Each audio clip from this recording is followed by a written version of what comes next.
Mi nombre es Álvaro Delgado, soy reportero de la revista Proceso desde 1994 y al mismo tiempo que hago reportajes para esta revista, pues escribo también libros periodísticos. El Amaciato, el Pacto Secreto Peña Calderón y otras traiciones panistas, es el más reciente y los otros tres son los siguientes: el Yunque, la ultraderecha en el poder, que es de 2003, el Ejército de Dios, de 2004, y el Engaño, prédica y práctica del PAN. Son libros periodísticos, libros de revelaciones, no de valoraciones, libros escritos por un periodista orgulloso de serlo. Yo tengo dedicándome a la cobertura del Partido Acción Nacional ya más de 15 años y he cubierto las campañas presidenciales de Felipe Calderón, de Josefina Vázquez Mota, parcialmente de Vicente Fox en el 2000, y mis fuentes de información fundamentalmente son los panistas. De hecho, este libro que incorpora revelaciones del 2006 y del 2012, yo no los publiqué entonces porque no sabía de estos dos episodios para hablar solamente de estos dos, y los conocí a partir de la relación que yo tengo con mis fuentes de información del PAN y que poco a poco con el tiempo, como es en este oficio hay que tener también a veces paciencia, los datos van llegando. Entonces yo supe de cómo en el 2006, en una reunión que hubo en un hotel de Polanco en la Ciudad de México, Enrique Peña Nieto se comprometió con Felipe Calderón a transferirle por lo menos 200,000 votos a su campaña. Una cifra muy parecida a la que dio oficialmente como ganador a Calderón. Y en el libro se detalla precisamente esa reunión en la que participaron también Luis Videgaray y el ex procurador Jesús Murillo Caram. Y a Felipe Calderón a esa reunión lo acompañaron el fallecido secretario de Gobernación en su sexenio, Juan Camilo Muriño, y un actual diputado federal del PAN, ex senador Ulises Ramírez, precisamente un personaje con el que yo corroboré mucha de la información que yo ya tenía. Y de hecho así comienza el libro comienza describiendo esa reunión, que sí sella un compromiso entre Calderón y Peña Nieto. Tan es así que 6 años después, en el 2012, Calderón le devuelve a Peña el favor. Traiciona, socava, como fue público y notorio en el 2012, la candidatura de Josefina Vázquez Mota, y en el libro se detalla en qué consistió esas traiciones, incluyendo un testimonio de la propia Josefina Vázquez Mota, en la que el propio Calderón le confiesa que la abandonó. Todo lo que yo escribo en el libro está documentado, todo tiene fuente de información, son revelaciones que por supuesto no han sido desmentidas por los protagonistas, salvo por un intento fracasado del propio Calderón, a quien yo busqué naturalmente también para cotejar la versión y que en su momento no quiso acceder. Pero es un libro que en realidad es un gran reportaje. A eso me dedico yo. Descriptivo. Pues sí, con información nada más. A mí no me importa tanto la opinión, que también la ejerzo en Proceso, y de hecho acabo de iniciar hace un mes una columna periodística en el Heraldo de México con mi opinión, pero a mí me interesa hacer libros periodísticos, informativos, no de lo que yo piense que a lo mejor a mucha gente no le importa en lo más mínimo. Pero en este libro, el Bester Gordillo es personaje clave, en primer lugar porque fue una aliada fundamental de Felipe Calderón, particularmente en la elección del 2006, cuando no solamente operó a través del magisterio del país, sino con otros gobernadores priistas que también, y por eso el libro se llama El Amaciato, se amafiaron con Felipe Calderón.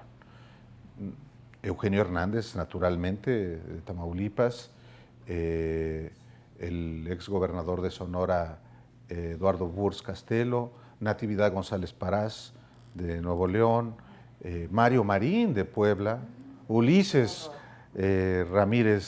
Ulises Ruiz, de Oaxaca. Gobernadores que operaron electoralmente para Felipe Calderón y que por tanto fueron impunes absolutamente en su sexenio.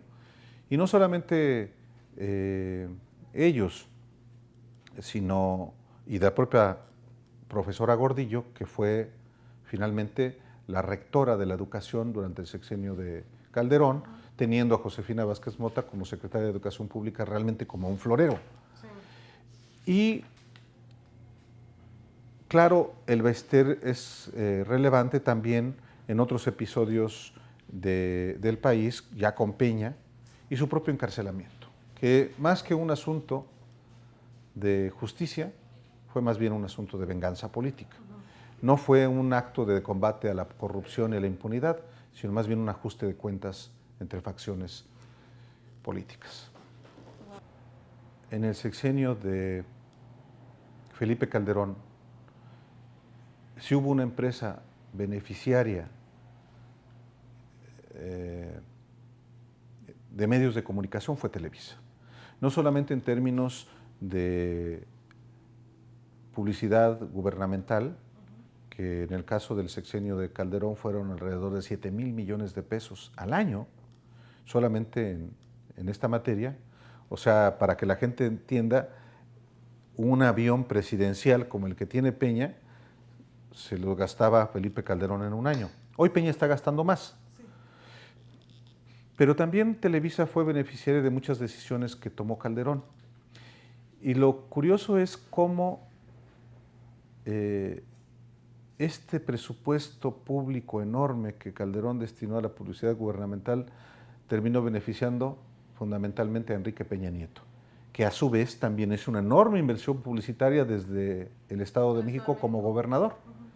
Entonces, en el libro se detallan precisamente los montos, las sumas, y cómo finalmente es verdad que Calderón operaba para su gobierno, pero al mismo tiempo beneficiaba a quien fue clave para su oficial victoria en el 2006, Enrique Peña Nieto. El libro comienza con el episodio de la reunión en el hotel de Polanco, en el que se sella un pacto de Peña y Calderón que se renueva en 2006. Y el libro termina con un episodio muchas veces ya olvidado para mucha gente, en el que intervienen presidenciables del PAN y del PRI. Por ejemplo, ya se le olvidó a mucha gente el mayor acto de corrupción, de alta corrupción en México, el mayor caso documentado de corrupción, que fue el Pemex Gate, y que fue el desvío de 1.500 millones de pesos de Pemex al sindicato petrolero, 500 millones de los cuales, por lo menos, fueron a dar a la campaña del candidato presidencial priista Francisco Labastida en el año 2000. La PGR documentó que hubo delitos. La Secretaría de la Función Pública acreditó que hubo responsabilidades administrativas. Y el Instituto Federal Electoral, antecedente del INE, acreditó que efectivamente habían llegado esos recursos a la campaña priista. El INE multó con 1,000 millones de pesos al PRI, la Secretaría de la Función Pública inhabilitó a servidores públicos y la PGR solicitó a un juez librar órdenes de aprehensión. ¿Qué pasó con eso? La impunidad absoluta. ¿Por qué hubo esa impunidad absoluta contra los responsables? Pues porque hubo un pacto de impunidad al más alto nivel. En octubre del 2003, al inicio de la legislatura del último trienio de Fox, el tesorero del sindicato petrolero iba a ser sometido al desafuero para procesarlo por el Pemex Gate. No ocurrió así porque se pusieron de acuerdo para que la votación en la Cámara de Diputados fuera en favor de la corrupción. Y lo relevante aquí, ¿quiénes participaron en ese arreglo? En primer lugar, el presidente de la República, que era Vicente Fox. En segundo lugar, el que era presidente del PRI, Roberto Madrazo. La que era coordinadora del grupo parlamentario del PRI en la Cámara de Diputados, el Bester Gordillo.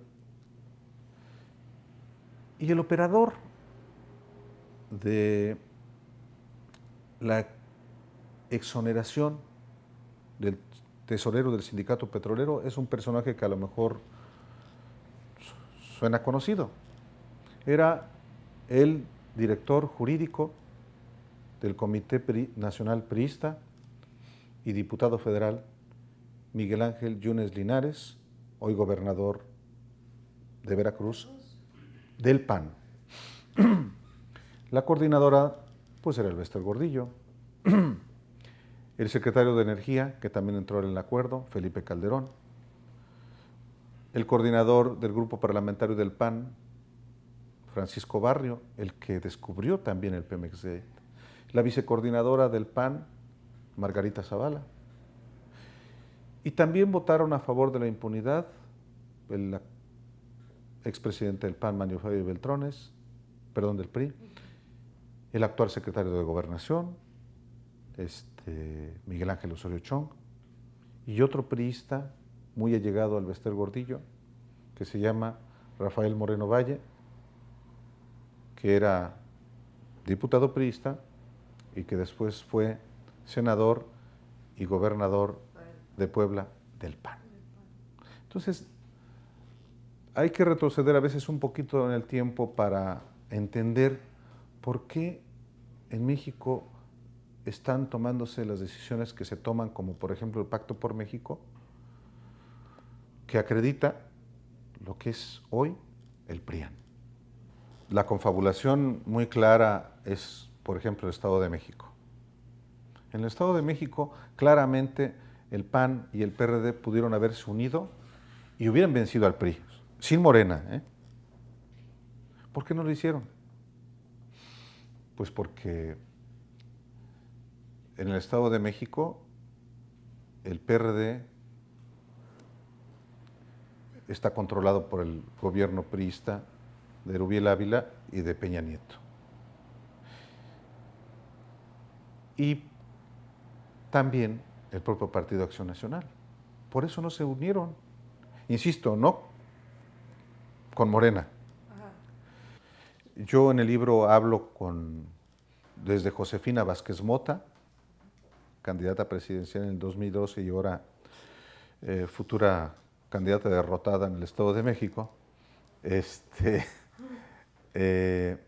Hablo con ella, con que fue su coordinador de campaña Roberto Gil Suart, con Gustavo Madero, con dos personajes que fueron claves en esa campaña, el coordinador estratégico Rafael Jiménez, que durante casi todo el sexenio de Calderón, fue el responsable de hacer las encuestas, el coordinador administrativo, Octavio Aguilar, hermano del Rubén Aguilar, ex vocero de Vicente Fox. Muchísimos panistas son los que aquí hablan, como no verás que hablan en ningún otro medio. Y yo pude hablar con ellos precisamente porque yo, pues, me nutro primero de información y busco siempre verificarla con los protagonistas. Entonces, es un libro del que me siento muy contento porque es, a final de cuentas, un reportaje. Yo estoy acostumbrado a hacer reportajes, que es el género periodístico mayor. Okay.